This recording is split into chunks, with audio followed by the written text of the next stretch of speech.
예, 피청구인께서는 최종 의견을 진술해 주시기 바랍니다.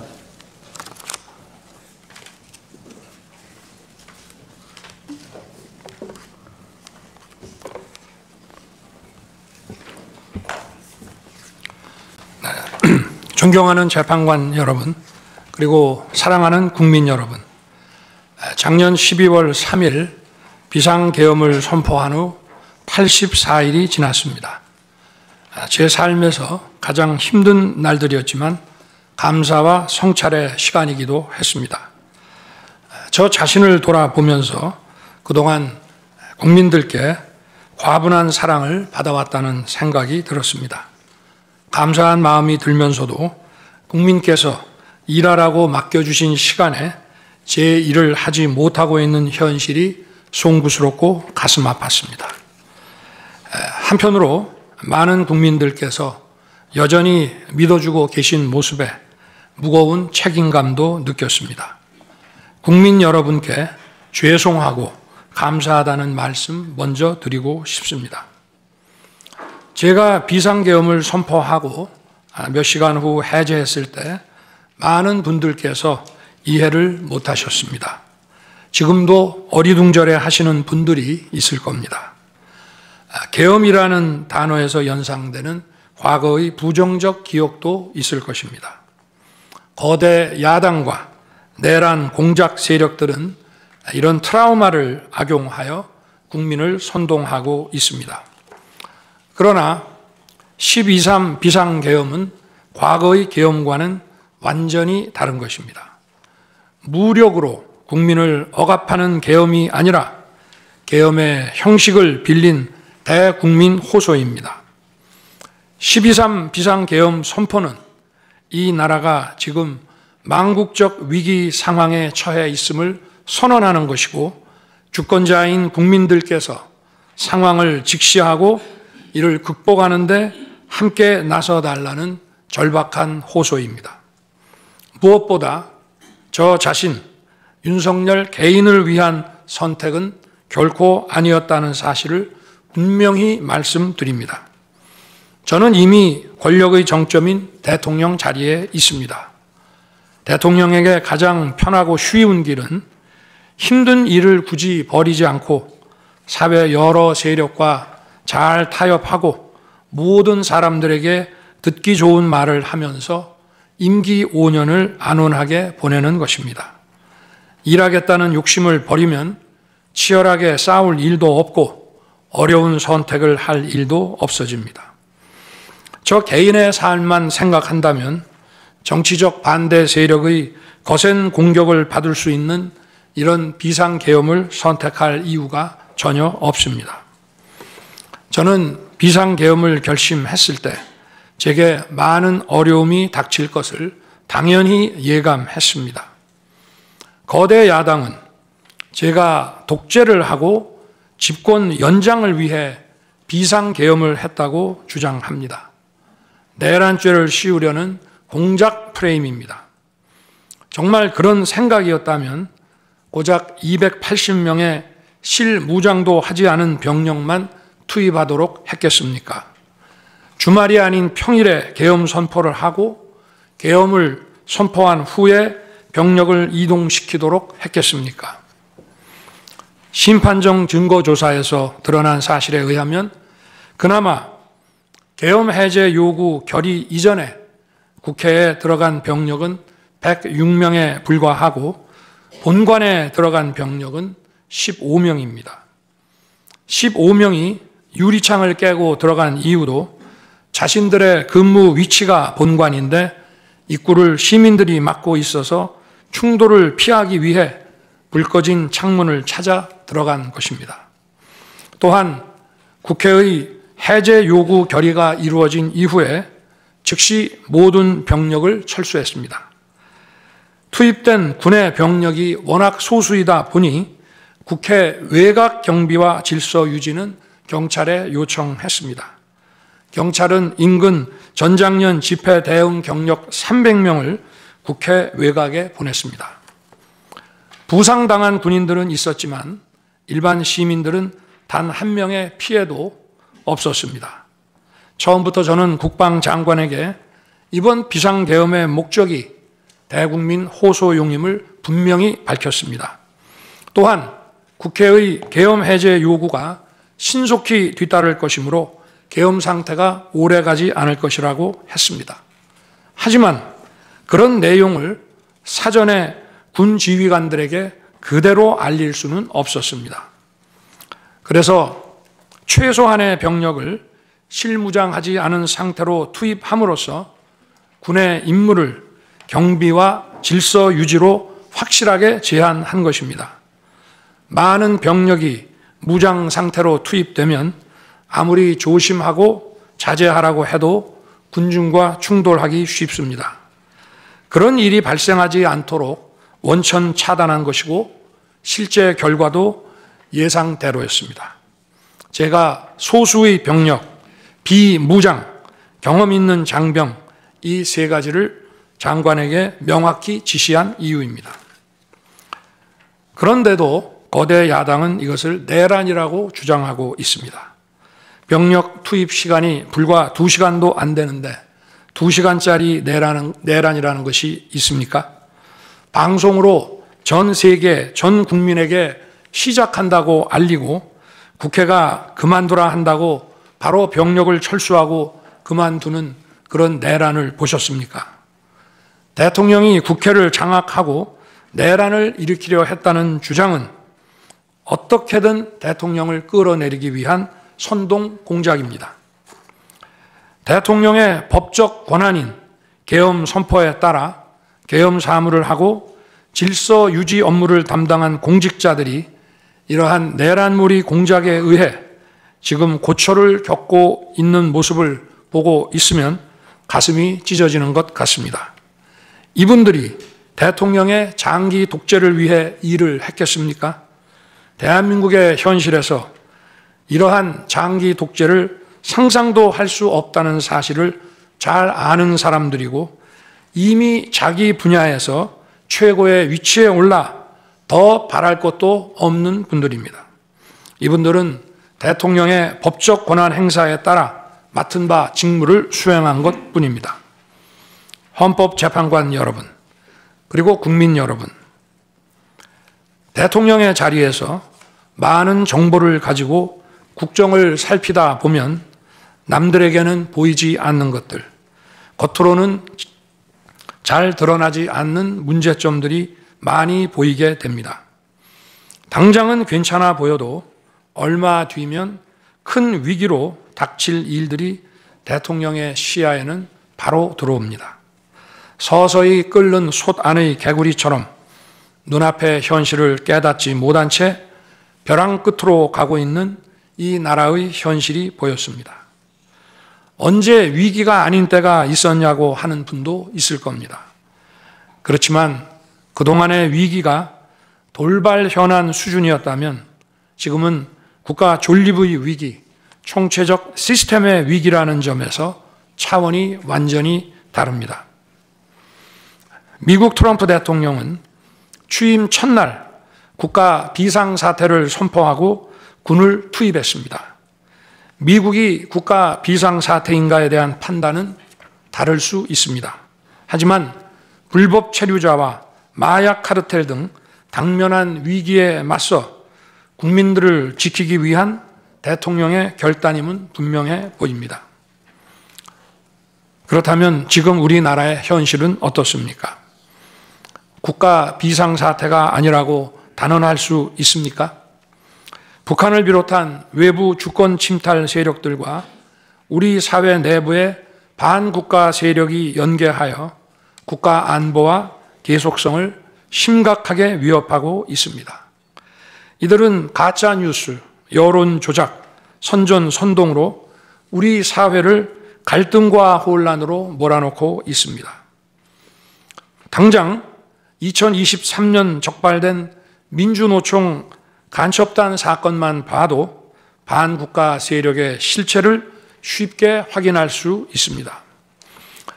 이들은 북한 공작원과 접선하여 직접 지령을 받고 군사시설 정보 등을 북한에 넘겼습니다. 북의 지령에 따라 총파업하고 미국 대통령 방한 반대, 한미연합훈련 반대, 이태원 참사 반정부 시위 활동 등을 펼쳤습니다. 심지어 북한의 지시에 따라 총선과 대선에 개입한 정황도 드러났습니다. 지난 대선 직후에는 대통령 탄핵의 불씨를 지필하면서 구체적인 행동 지령까지 내려왔습니다.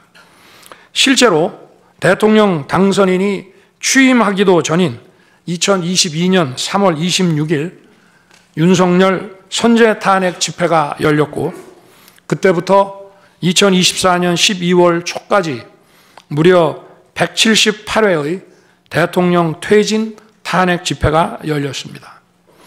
이 집회에는 민노총 산하 건설노조, 언론노조 등이 참여했고 거대 야당 의원들도 발언대에 올랐습니다. 결국 북한의 지령대로 된 것 아닙니까? 요즘 세상에 간첩이 어디 있냐고 말하는 분들도 있습니다. 하지만 간첩은 없어진 것이 아니라 대한민국의 자유민주주의를 무너뜨리는 체제 전복 활동으로 더욱 진화한 것입니다. 그런데 이러한 간첩 활동을 막는 우리 사회의 방어막은 오히려 약해지고 곳곳에 구멍이 난 상태입니다. 지난 민주당 정권의 입법 강행으로 2024년 1월부터 국정원의 대공수사권이 박탈됐습니다. 간첩단 사건은 노하우가 축적된 기관에서 장기간 치밀하게 수사를 해야 합니다. 그런데 제대로 준비할 시간도 없이 전문성과 경험이 부족한 경찰의 대공수사권이 넘어가 버렸습니다. 간첩이 활개치는 환경이 만들어진 것입니다. 게다가 애써 잡아도 재판이 장기간 방치되는 상황까지 발생하고 있습니다. 현재 재판이 진행 중인 간첩 사건이 민노총 간첩단, 창원 간첩단, 청주 간첩단, 제주 간첩단 등 4건이나 됩니다.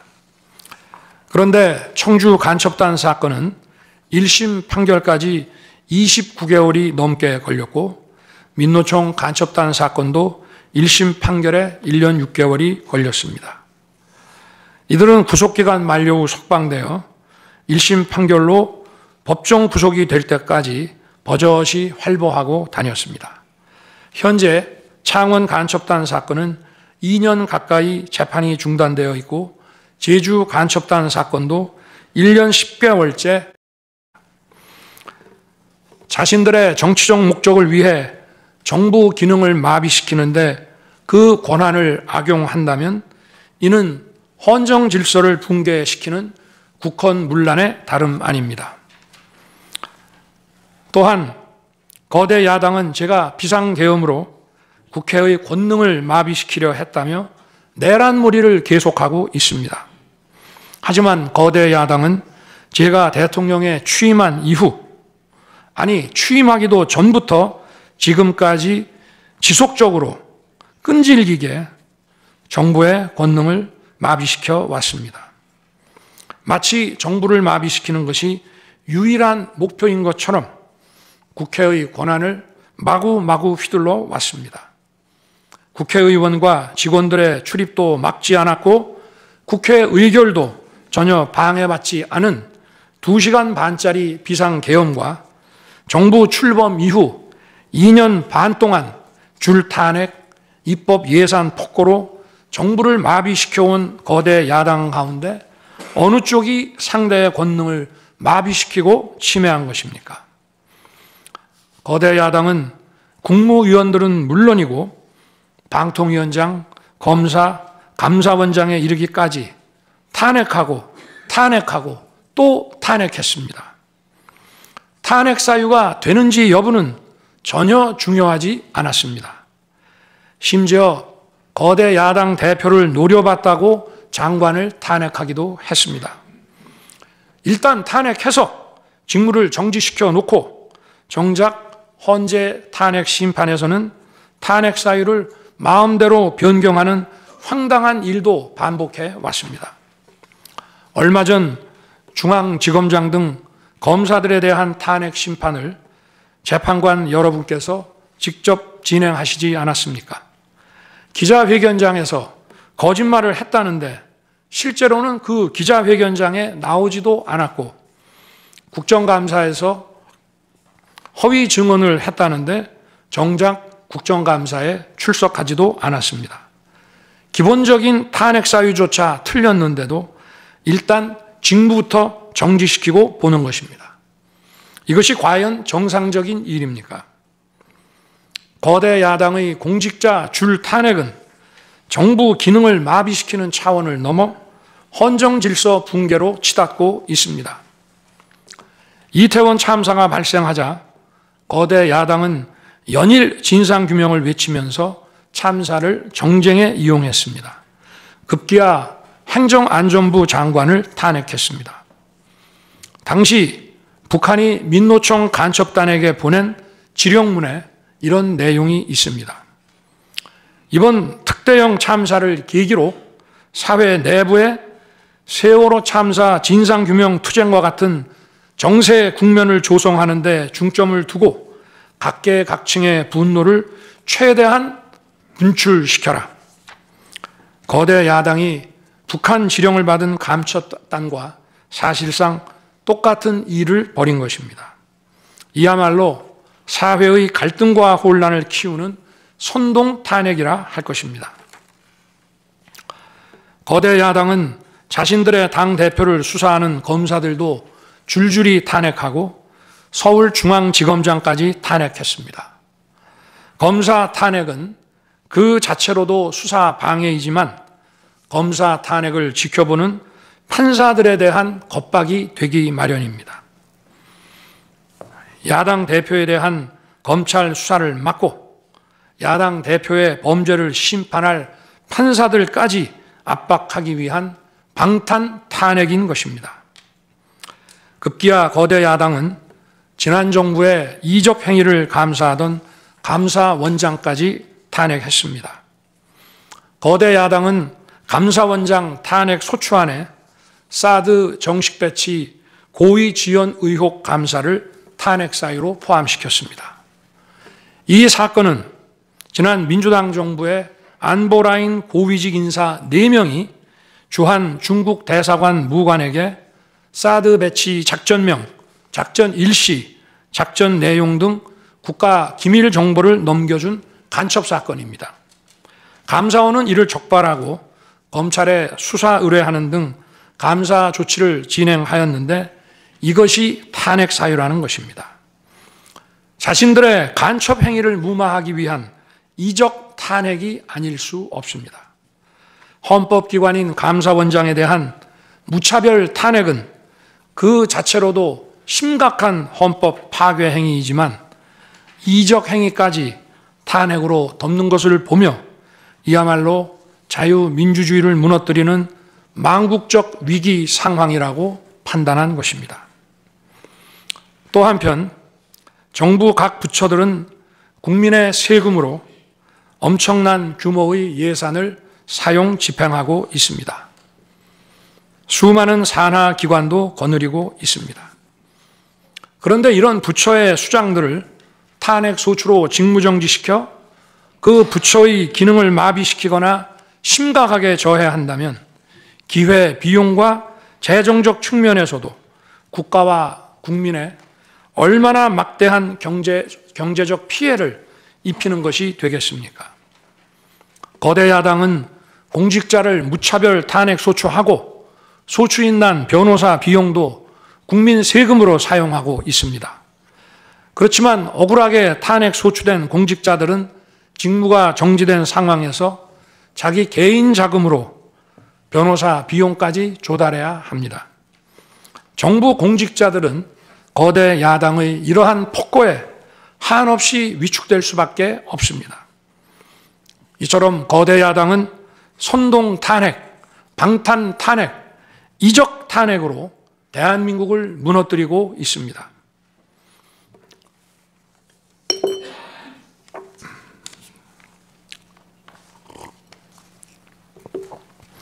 우리나라 선거 가운데 대통령 선거가 기간도 가장 길고 국민적 관심도 가장 큽니다. 그만큼 직선 대통령의 민주적 정당성은 다른 선출직 공직자에 비해 그 무게가 다릅니다. 과거 우리나라 민주화 운동은 한마디로 대통령 직선제 확보였다고 해도 과언이 아닙니다. 그런데 거대 야당은 대선이 끝나자마자 동조 세력과 연대하여 아직 취임도 하지 않은 대통령 당선인을 상대로 선제 탄핵과 퇴진 운동을 벌이기 시작했고, 지난 2년 반 동안 오로지 대통령 끌어내리기를 목표로 정부 공직자 줄탄핵 그리고 입법과 예산 폭거를 계속해 왔습니다. 헌법이 정한 정당한 견제와 균형이 아니라 민주적 정당성의 상징인 직선 대통령 끌어내리기 공작을 그야말로 쉼 없이 해온 것입니다. 이것이 국헌문란이 아니면 도대체 어떤 것이 국헌문란 행위이겠습니까? 뿐만 아니라 거대 야당의 이런 지속적 국헌문란 행위는 국가 정체성과 대외 관계에 있어서 자유민주주의 헌법 정신과 동떨어진 인식에 기반하고 있다고 저는 생각합니다. 따라서 직선 대통령을 끌어내리기 위한 줄탄핵, 입법 예산 폭거는 어느 면으로 보나 자유민주주의 헌정질서 파괴에 목표로 하고 있다고 하겠습니다. 흔히들 대통령 중심제 권력 구조를 가지고 제왕적 대통령제라고 합니다. 그러나 지금 우리나라는 제왕적 대통령이 아니라 제왕적 거대 야당의 시대입니다. 그리고 제왕적 거대 야당의 폭주가, 그 독재가 대한민국의 존립 위기를 불러오고 있습니다. 계엄 이후 벌어진 일들만 보아도 모두 잘 알 수 있지 않겠습니까? 제가 정말 제왕적 대통령이라면 공수처, 경찰, 검찰이 앞다퉈서 저를 수사하겠다고 나서고 내란죄 수사권도 없는 공수처가 영장 쇼핑, 공문서 위조까지 해가면서 저를 체포할 수 있겠습니까? 저 역시도 수사 업무에 26년간 종사한 사람이지만 이렇게 여러 수사기관들이 무차별적으로 한 사건에 달려드는 꼴은 본 적이 없습니다. 비상계엄에 투입된 군 병력이 총 570명에 불과한데 불법적으로 대통령 한 사람 체포하겠다고 대통령 관저에 3, 4천 명이 넘는 경찰력을 동원했습니다. 대통령과 거대 야당 가운데 어느 쪽이 제왕적 권력을 휘두르며 이 나라의 헌정 질서를 무너뜨리고 있습니까? 제가 비상계엄을 결단한 이유는 이 나라의 절체절명의 위기를 더 이상 방치할 수 없다는 절박함 그것이었습니다. 저는 주권자인 국민들께 이러한 거대 야당의 반국가적 패악을 알리고 국민들께서 매서운 감시와 비판으로 이를 제발 멈춰달라고 호소하고자 했습니다. 국정마비와 자유민주주의 붕괴를 막고 국가 기능을 정상화하기 위해 절박한 심정으로 계엄을 선포한 것입니다. 12.3 비상계엄의 선포는 국가가 위기 상황과 비상사태에 처해 있음을 선언한 것입니다. 국민을 억압하고 기본권을 제한하려는 것이 아니라 주권자인 국민께서 비상사태 극복에 직접 나주십사 하는 간절한 호소입니다. 그런데 거대 야당은 제가 국회의 요구에 따라 계엄을 해제한 그날부터 탄핵 시동을 걸었습니다. 하지만 비상계엄은 범죄가 아니고 국가 위기를 극복하기 위한 대통령의 합법적 권한 행사입니다. 저는 긴급 국무회의를 거쳐 방송을 통해 비상계엄을 선포했고 그 과정에서 거대 야당의 국회 독재가 망국적 위기를 초래하였다고 했기 때문에 많은 사람들이 국회로 몰려들 것이었고 계엄 상황에서 질서 유지를 위해 국회에 최소한의 병력을 투입했으며 국회가 해제 요구 결의를 하자 즉각 병력을 철수하고 국무회의를 소집해서 계엄을 해제했습니다. 다 알고 계시다시피 2023년 중앙선관위를 포함한 국가기관들이 북한에 의해 심각한 해킹을 당했습니다. 중앙선관위는 이 같은 사실을 국가정보원으로부터 통보받고도 다른 국가기관과 달리 점검에 제대로 응하지 않았습니다. 나중에 채용비리 사건 때문에 울며 겨자 먹기로 응한 일부 소극적 점검 결과 심각한 보안 문제가 드러났기 때문에 중앙선관위 전산 시스템 스크린 차원에서 소규모의 병력을 보낸 것입니다. 선거의 공정과 직결되는 중앙선관위의 전산 시스템 보안 문제는 우리 자유민주주의 체제의 핵심 공공재이자 공공자산을 지키는 일입니다. 더구나 그동안의 선거 소송에서 드러난 다량의 가짜 부정투표 용지 그리고 투표 결과가 도저히 납득하기 어렵다는 통계학과 수리과학적 논거 등에 비추어 중앙선관위의 전산 시스템에 대한 투명한 점검 필요성이 꾸준히 제기되어 왔습니다. 이런 조치들의 어떤 부분이 내란이고 범죄라는 것인지 도대체 이해할 수가 없습니다. 비상계엄이라는 것 자체가 불법이라면 계엄법은 왜 있으며 합동참모본부의 계엄관은 왜 존재하겠습니까? 재판관 여러분, 그리고 국민 여러분, 저는 2021년 6월 29일 처음으로 정치 참여를 선언했습니다. 대통령이라는 자리가 영광의 길이 아니라 형극의 길이라는 사실은 이미 잘 알고 있었습니다. 또 대통령직을 아주 가까이에서 지켜보신 어떤 분은 우리나라 대통령직은 저주의 길이라면서 만류하시기도 했습니다. 그러나 자유민주주의라는 헌정 질서가 무너지고 있는 상황에서 나라를 지키고 싶어 정치를 시작했습니다. 그때 정치 참여를 선언하면서 국민께 드린 약속이 있습니다.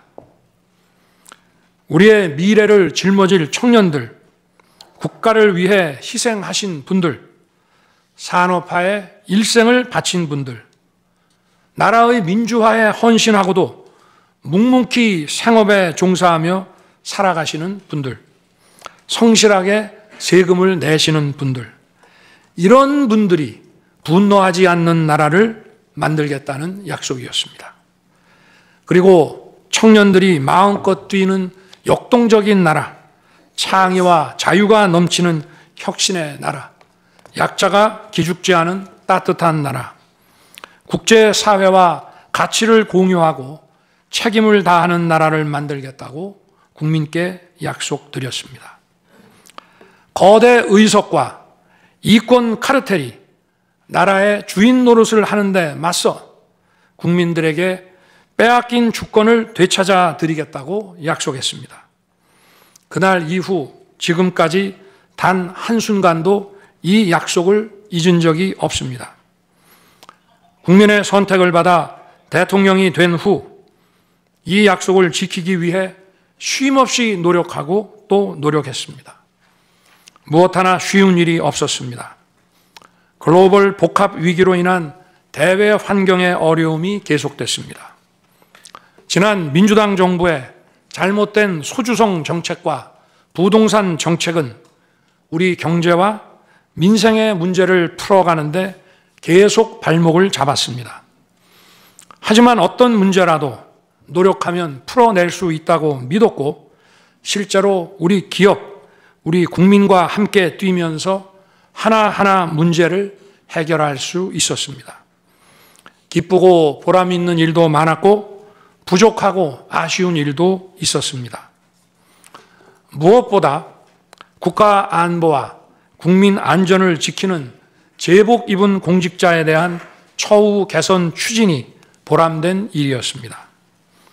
지난 민주당 정권은 반일 선동에만 열을 올렸지만 우리 정부에서는 1인당 GDP가 일본을 앞질렀고 우리 인구의 2배 반이 넘는 경제 강국 일본과 수출액 차이가 작년에는 불과 수십억 불 규모로 좁혀졌습니다. 20년 전에 비해 100분의 1, 지난 민주당 정부에 비해 수십분의 1로 줄어든 것입니다. 또 작년에 30번이나 열었던 전국 순회 민생 토론회 기억이 많이 납니다.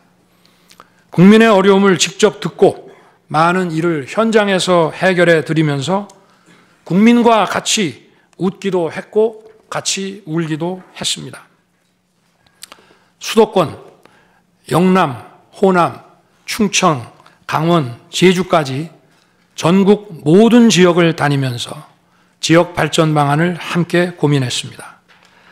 우리 국민들께서 전국 어디에 사시든 공정한 기회를 누리며 행복하게 살 수 있도록 만들어서 진정한 국민 통합을 이루고 싶었습니다. 다시 그렇게 일할 기회가 있을까 마음이 아립니다. 1박 4일에 살인적 일정으로 미국에 가서 한미일 캠프 데이비드 선언을 발표했을 때는 보람이 컸고 정말 마음이 든든했습니다. 방산 수출에 물꼬를 트고 팀 코리아가 체코 원전 건설 사업에 우선 협상 대상자로 선정됐을 때에는 어린아이같이 기뻤습니다. 아쉬웠던 순간도 떠오릅니다.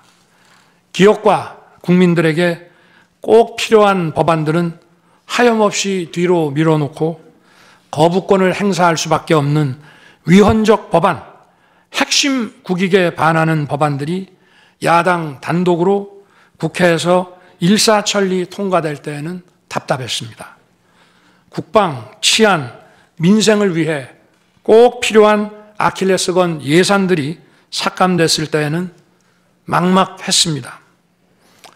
지금 저는 잠시 멈춰서 있지만 많은 국민들, 특히 우리 청년들이 지금 대한민국이 처한 상황을 직시하고 스스로 주권을 되찾고 나라를 지키기 위해 나서고 있습니다. 비상계엄의 목적이 망국적 위기 상황을 알리고 헌법 제정 권력인 주권자들께서 나서 주시기를 호소하는 것이었는데 이것만으로도 비상계엄의 목적이 상당 부분 이루어졌다고 생각하게 됩니다. 저의 진심을 이해해 주시는 우리 국민과 청년들에게 진심으로 감사 말씀을 드리고 싶습니다. 제가 직무에 복귀하게 되면 나중에 또다시 계엄을 선포할 것이라는 터무니없는 얘기도 있습니다. 계엄의 형식을 빌린 대국민 호소로 이미 많은 국민과 청년들께서 나라의 상황을 직시하고 나라 지키기에 나서고 계신데 그런 일을 또 할 이유가 있겠습니까? 결코 그런 일은 없을 것입니다.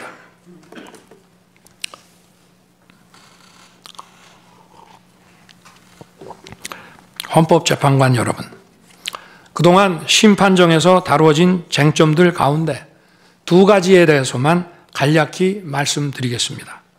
세세한 사실관계를 언급하기보다 상식선에서 간단히 말씀드리겠습니다.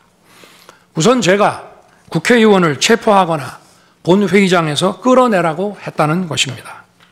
정말 터무니없는 얘기입니다. 상식적으로 이렇게 해서 도대체 뭘 어떻게 하겠습니까? 의원들을 체포하고 끌어내서 계엄 해제를 늦추거나 막는다 한들 방송으로 온 국민과 전 세계가 지켜보고 있는데 그 다음에 뭘 어떻게 하겠습니까? 계엄 당일 국회의장의 발언대로 국회는 어디서든 본회의를 열어 계엄 해제를 의결할 수 있습니다. 영화나 소설에 나오기도 하지만 현실적으로 이런 일을 하려면 군으로 국가를 완전히 장악하는 계획과 정치 프로그램을 미리 가지고 있어야 합니다. 그런데 실제 상황이 어땠습니까? 계엄 사무를 담당할 주요 지휘관들이 계엄 직전에 어디에 있었는지 이 심판정에서 다 드러났습니다. 장관 재가를 받아 지방 휴가를 가거나 부부 동반 만찬, 간부 만찬 회식을 하다가 대통령의 계엄 선포 직후에야 국방장관으로부터 업무 지시를 받았습니다. 준비된 치밀한 작전 계획이나 지침이 없었기 때문에 혼선과 허술함도 있었습니다. 국방장관이나 지휘관들이나 경험이 풍부한 군사 전문가들인데 이들이 왜 이랬겠습니까? 12.3 계엄 선포는 계엄의 형식을 빌린 대국민 호소이고 과거 계엄과는 다른 것이었기 때문입니다. 이미 민주주의를 수십 년 경험하고 몸에 밴 우리 50만 군이 임기 5년 단임 대통령의 사병 노릇을 할 리가 있습니까? 제가 비상계엄을 선포한 이유는 오로지 주권자인 국민들에게 국회의 망국적 독재로 나라가 위기에 빠졌으니 이를 직시하고 감시와 비판의 견제를 직접 해달라는 것이었습니다. 공화국의 대의제 위기에 헌법 제정 권력인 주권자가 직접 나서야 한다는 호소였습니다. 의원을 체포하거나 끌어내라고 했다는 주장은 국회에 280명의 질서유지 병력만 계비간 상태에서 앞뒤가 맞지 않는 얘기입니다. 국회가 비어있는 주말도 아니고 회기 중인 평일에 이런 병력으로 터무니없는 얘기입니다. 의원만 300명이고 직원들과 보좌진을 합치면 몇천 명이 넘습니다. TV 생중계를 보더라도 계엄 선포 후 얼마 지나지 않아 이미 국회 마당과 본관에는 수천 명의 국회 관계자와 민간인들이 들어왔습니다.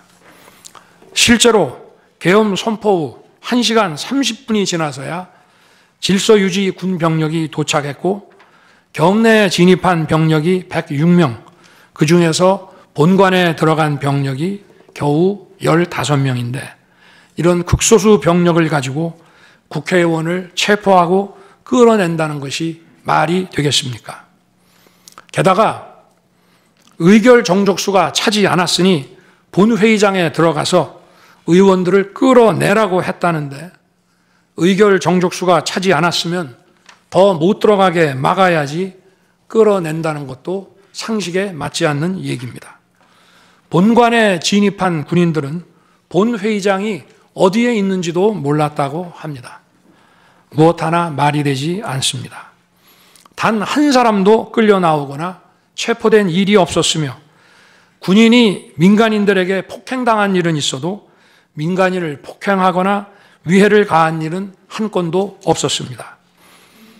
실제로 일어나지도 않았고 일어날 수도 없는 불가능한 일에 대해 이런 주장을 하는 것은 지난번에도 말씀드렸지만 그야말로 호수 위에 비친 달빛을 건져내려는 것과 같은 허황된 것입니다. 거대 야당은 대통령의 헌법상 권한에 기해 선포된 계엄을 불법 내란으로 둔갑시켜 탄핵 소추를 성공시켰습니다. 그리고는 헌재 심판에서는 탄핵 사유에서 내란을 삭제했습니다. 그야말로 초유의 사기 탄핵이 아닐 수 없습니다. 내란이냐 아니냐는 긴 시간의 복잡한 심리를 통해 가려지는 게 아닙니다. 내란이냐 아니냐는 판례에서 보듯이 실제 일어난 일과 진행된 과정에서 드러난 결과로 누구나 쉽게 바로 알 수 있어야 내란이 되는 것입니다. 거대 야당과 소추단이 헌재 심판 대상에서 내란을 삭제한 이유는 심판의 심리 시간을 단축시키려는 것이 아니라 내란의 실체가 없기 때문입니다. 더구나 12.3 계엄은 발령부터 해제까지 역사상 가장 빨리 종결된 계엄입니다. 그러다 보니 계엄사령부 조직도 구성되지 못했고 예하 수사본부 조직도 전혀 만들어지지 못한 채 그냥 계엄이 종료됐습니다. 비상계엄 국무회의에 대해 간단히 말씀드리겠습니다. 계엄 당일 국무회의는 국무회의로 보기 어렵다는 주장이 있습니다. 그런데 국무회의를 할 것이 아니었다면 도대체 12월 3일 밤에 국무위원들이 대통령실에 온 이유를 오히려 제가 묻고 싶습니다. 국무회의가 아니라 간담회 정도였다는 주장도 있습니다만 그날이 간담회를 할 상황은 아닙니다.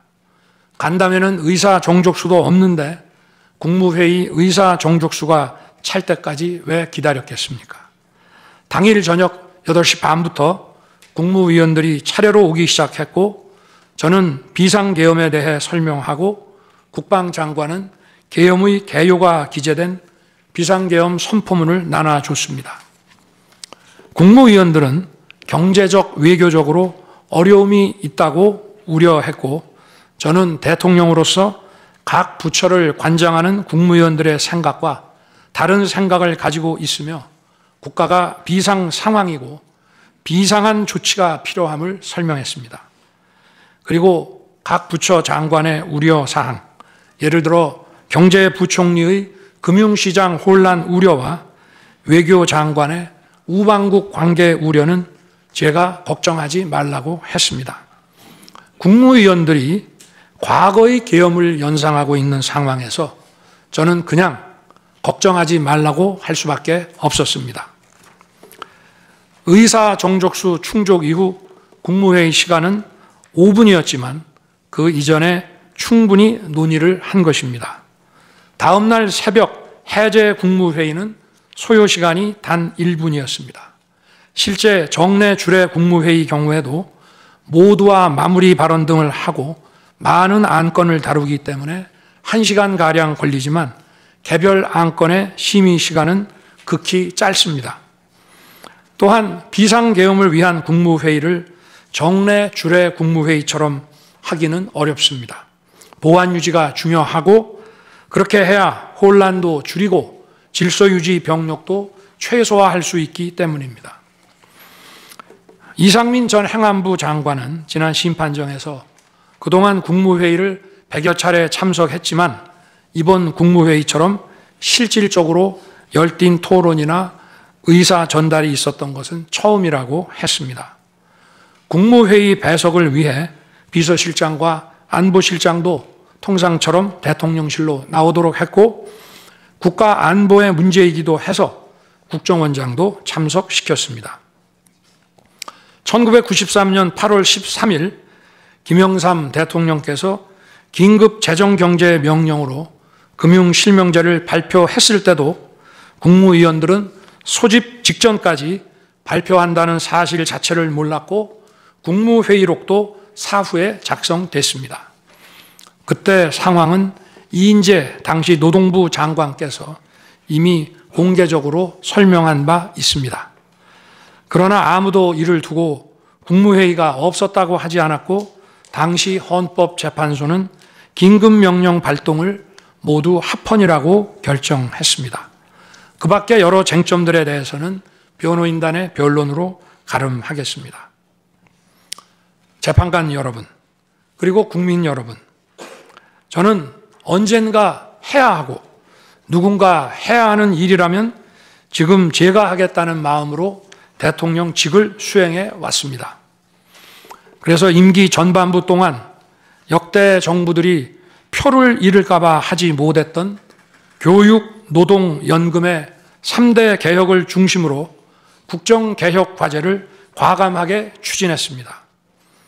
30년 동안 지지부진했던 유보 통합의 첫걸음을 떼었고 늘봄 학교와 융복합 고등교육 그리고 지역산업과의 연계 강화를 위한 과감한 권한 이전 등 교육개혁의 기틀을 마련했습니다. 노사 법치의 틀을 새롭게 세우고 4차 산업혁명 시대에 적응하기 위한 노동 유연화와 노동 보호의 개혁 물꼬도 텄습니다. 국가적 난제였던 연금 개혁도 역대 정부 최초로 방대한 수리 분석과 심층 여론조사를 진행하였고 수용성이 높은 방안을 만들어 국회에 제출했습니다. 대통령 임기 초반에는 국민과 유권자에게 선거 때 약속한 공약과 국정과제의 실천, 또 민생에 영향이 큰 사회개혁의 추진이 우선이기 때문에 이러한 스케줄에 맞춰 일해 온 것입니다. 어느 정권이나 임기 초기에는 선거 공약과 국정과제 이행이 우선이므로 정치개혁에는 신경 쓸 여력이 없습니다. 그러다가 전직 대통령들의 5년 임기가 금방 다 지나갔고 변화된 시대에 맞지 않는 87 체제가 여전히 유지되고 있습니다. 정치가 국민을 불편하게 만들고 나라의 발전을 가로막고 있습니다. 또 국가의 미래를 결정하는 일에 미래의 주역인 청년들이 참여할 수 있도록 정치와 행정의 문턱이 더 낮춰져야 합니다. 제가 직무에 복귀하게 된다면 먼저 87 체제를 우리 몸에 맞추고 미래 세대에게 제대로 된 나라를 물려주기 위한 개헌과 정치개혁의 추진에 후반부를 집중하려고 합니다. 저는 이미 대통령직을 시작할 때부터 임기 중반 이후에는 개헌과 선거제 등 정치개혁을 추진하겠다는 계획을 가지고 있었습니다. 현직 대통령의 희생과 결단 없이는 개헌과 정치개혁을 할 수 없습니다. 그래서 내가 이것을 해내자고 생각했던 것입니다. 저는 여러 전직 대통령들이 후보 시절 공약하고도 이행하지 못한 청와대 국민 반환도 당선 직후 즉시 추진하고 이행한 바 있습니다. 자녀 임기에 연연해하지 않고 개헌과 정치개혁을 마지막 사명으로 생각하여 87 체제 개선에 최선을 다하고 싶습니다. 개헌과 정치개혁 과정에서 국민 통합을 이루는 데도 노력을 다할 것입니다. 결국 국민 통합은 헌법과 헌법 가치를 통해 이루어지는 만큼 개헌과 정치개혁이 올바르게 추진된다면 그 과정에서 갈라지고 분열된 국민들이 통합될 것이라고 믿습니다. 그렇게 되면 현행 헌법상 자녀 임기에 연연해야 할 이유가 없고 오히려 제게는 크나큰 영광이라고 생각합니다.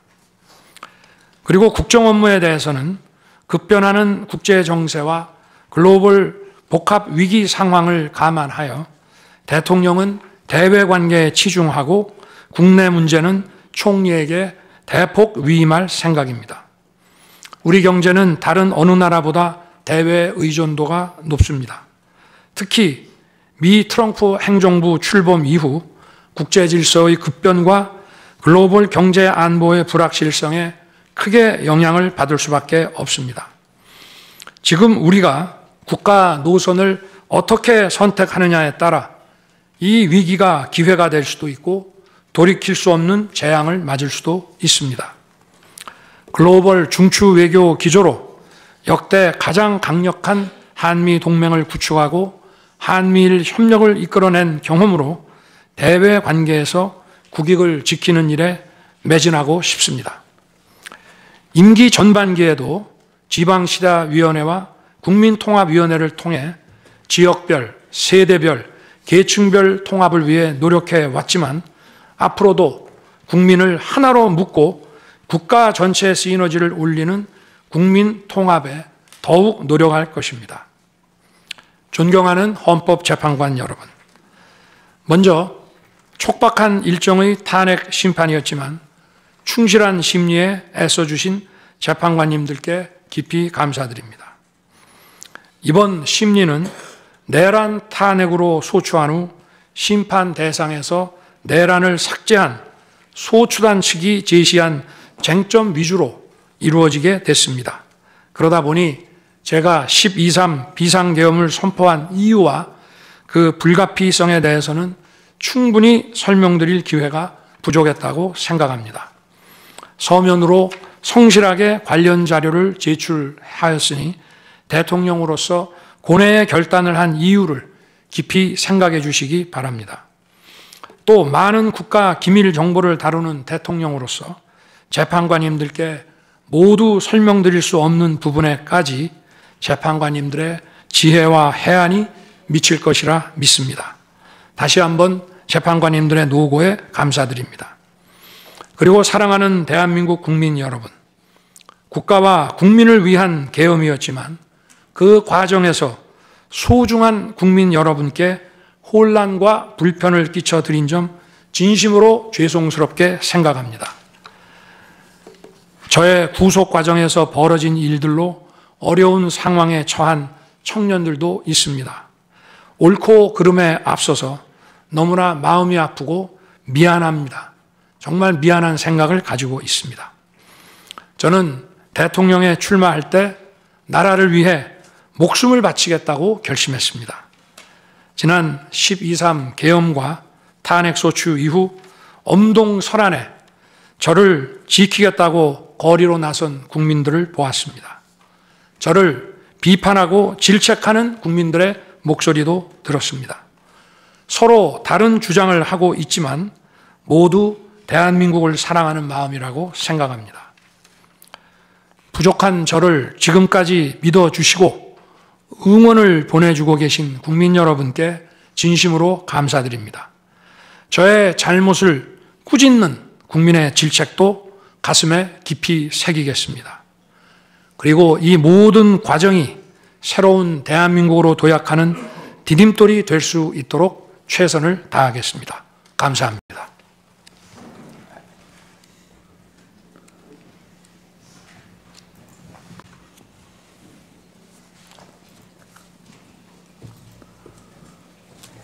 네.